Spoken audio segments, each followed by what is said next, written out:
a narrow strip of water, just 21 miles wide, is the throat of the global economy. Through it flows nearly a fifth of the world's daily oil supply. For 50 years, the undisputed currency of that oil, the price of passage and the price of the product, has been the US dollar. This is the foundation of the petrodollar system, an arrangement that has guaranteed America's economic dominance for half a century. But what if something were to change? What would happen if a new toll was demanded, not in dollars, but in Chinese yuan and untraceable cryptocurrency? This isn't a random fantasy. It's a thought experiment grounded in very real geopolitical trends and tensions. So today, we're going to break down what could happen if Iran turned the world's most critical oil choke point into a multi-million-dollar toll booth, how this hypothetical move could challenge US dominance, and what it could mean for the petrodollar system as we know it. Section 1. The Hormuz toll booth. Let's imagine a scenario grounded in recent events and reports. Picture this. Iran institutes a radical new system in the Strait of Hormuz. Following a fragile ceasefire in a conflict, the IRGC could theoretically take full control, transforming the strait from an international waterway into a geopolitical sorting mechanism.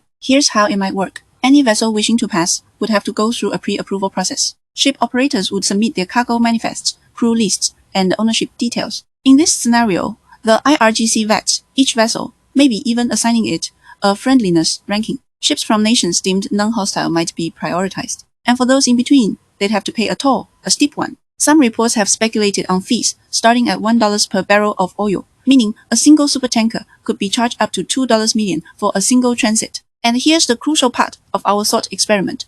Payment would be demanded in either Chinese yuan or cryptocurrencies like Bitcoin and the stablecoin USDT. This wouldn't just be an improvised shakedown. To make it official, one could imagine the Iranian parliament passing a Strait of Hormuz management plan to codify such a system. The argument would be that Iran provides the security for the strait, so it's only natural for ships to pay for that service. The goal would be clear: to generate massive revenue, potentially hundreds of millions of dollars a month, completely outside the reach of Western banking systems and the US sanctions. Section 2. The yuan and crypto escape hatch. So why would yuan and crypto be the currencies of choice in this hypothetical scenario? The answer is simple: to bypass the dollar. For decades, US sanctions have worked because the global financial system runs on dollars. By cutting a country off from the dollar, you effectively cut it off from the world. Iran has been navigating these sanctions for years, building what some call an axis of illicit finance. Cryptocurrency has become a key tool in this playbook. The IRGC has allegedly used crypto to evade the sanctions for years, with some analysis suggesting they were routed significant funds through offshore stablecoin exchanges. Crypto offers speed and relative anonymity. Transactions can settle in seconds,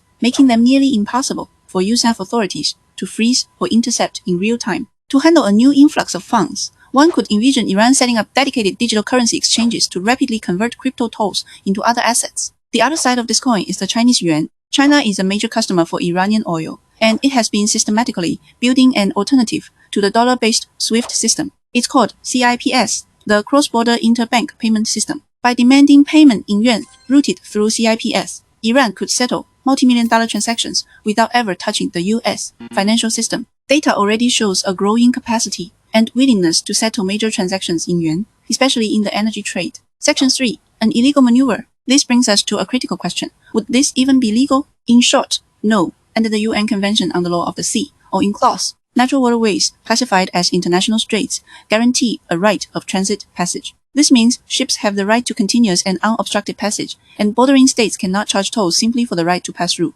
This principle separates natural choke points like Hormuz from man-made canals like the Suez, where tolls are charged for a service. While Iran has not ratified UNCLOS, the right of transit passage is widely considered customary international law, which is binding for all nations. A counter-argument might be that Iran is providing security services and that the fees are justified compensation. But this will likely be met with sharp condemnation. The International Maritime Organization has warned that such a plan would set a dangerous precedent. If Iran can charge for Hormuz, what stops other countries from doing the same at other critical choke points? The situation could create chaos. In a real crisis, shipping traffic could plummet. If the over 100 ships that passed through daily dropped to just a handful, it would create a massive backlog of vessels. This is a complex and a rapidly evolving story, with new details emerging every day. The financial world is being reshaped before our very eyes. If you want to keep up with these deeper trends and understand what they could mean for your money and your future, take a moment to subscribe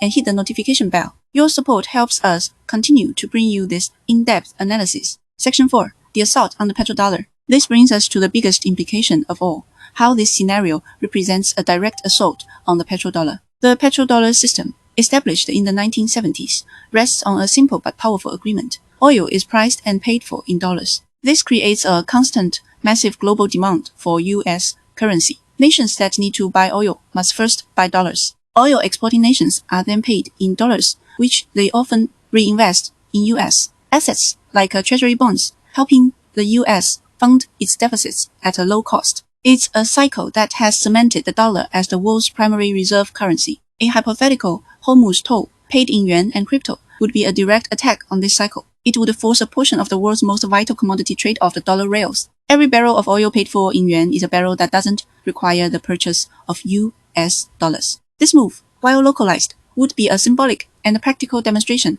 of de-dollarization in action. This wouldn't happen in a vacuum. The dollar's share of global reserves has already been declining as nations grow wary of the weaponization of sanctions and actively seek alternatives. Discussions about the rise of a petro-yuan are already taking place among analysts. The shift isn't about the yuan replacing the dollar overnight. Instead, we would be moving towards a more fragmented, multipolar currency world with multiple competing payment systems. This could lead to more uncertainty and volatility in global markets, a new world order. What this hypothetical scenario in the Strait of Hormuz shows us is more than just a regional conflict. It's a preview of a new era in global finance. An Iranian toll booth, whether a short-term gambit or a long-term strategy, would expose the deep fragilities of the petrodollar system. It would demonstrate that alternative financial rails, powered by Chinese infrastructure and decentralized cryptocurrencies, are no longer just theoretical. They are functional, and they could be used to challenge the established order at its most critical point. This forces a conversation that many have been avoiding for years. The world is changing. The era of singular U.S.